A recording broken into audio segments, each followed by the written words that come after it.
Hey yo, it's your boy Monster Man Rocco. It's your boy Swagger Rock. This is Snack the Ripper. And you have to go, you don't know. This is Master Ace. You are not rocking with the best.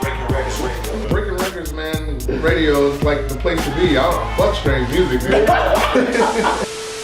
In retrospect, I feel like the rollout of that first album, kind of moving on to this now, but the greatest story never told. I feel like, yeah, I guess in retrospect, that the rollout for that first album is probably clearer now. How do you think that the delays for the greatest story never told really impacted you? Do you think of it kind of as wasted opportunity, or do you think of that hype as something that was kind of beneficial to you? Because let's be honest, at the time, it was detrimental to the core. Like, only reason why the album even seen the light of day was because my persistence. Like I said, like I wouldn't take. That album was never supposed to come out. And if it was up to Atlantic, it would have never came out. Like, I had to wait till my guy G. Roberson got in such a high position at that label.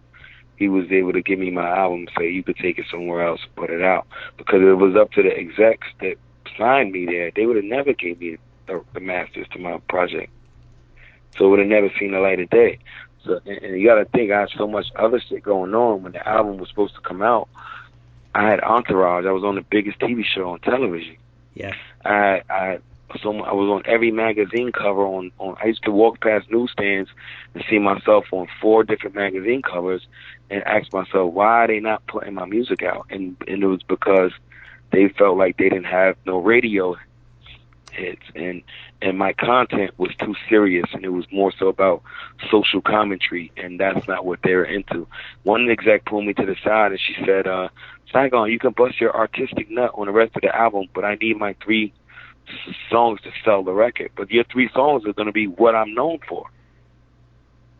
Yeah. Like, your singles are the ones you're going to put the money behind, and that's going to be a reflection of who I am. So I'm telling them, put the money behind Pain in My Life. Put the money behind Believe It. Put the money behind Color Purple. Put the money behind these songs that have meaning, and that way I'll have a strong foundation. I want my foundation in this game to be somebody who's serious, not somebody who's going to make a fucking party song. I don't even go to parties. I don't party. You're asking me to make strip club songs when I don't even fucking go to strip clubs. And I used to have this issue with my record company. Oh, you gotta have a strip song for the strip club. I don't go to strip clubs. Why the fuck? I don't even care if they play my music or not. And to them, this is how we break records in fucking nudie bars. I'm like, in titty bars? This is how you break hip hop records?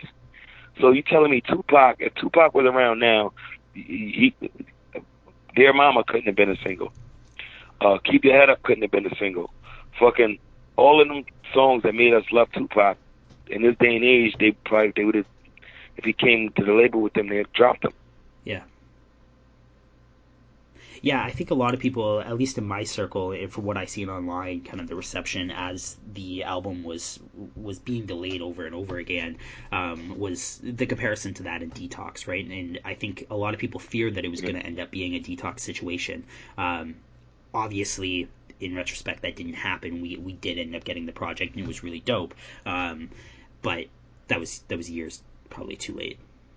7 years later. And you know what's ironic? I remember asking not Kevin Lyles.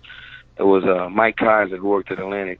So this is around Entourage. I had Come On Baby out. I was doing well. So he asked me, he said, and I'm like, yo, why are they not putting on my album? He's like, because they don't think it'll perform like up to. So he asked me, he said, if we put out your album, what do you think you'll sell? I said, the first week. I said, I probably could do like 65, 70,000 records, which to me would be a success. Yeah. And he's like, I don't know if you'll do 70,000 records. I'm like, are you kidding me? I think at that point there was hype, right? Like, I think I put the record out. This was 2005 and 6 when I'm at the peak. I put the record out 2011 on Suburban Noise, a fucking small-ass indie label that has no other real hip-hop over there besides. They really had no real hip hop. They do like Swollen, Swollen, Prevail, and Child. I give it to them. But I ended up selling 11,000 records 7 years later the first week. I said, so think about it. So to me, this was a win.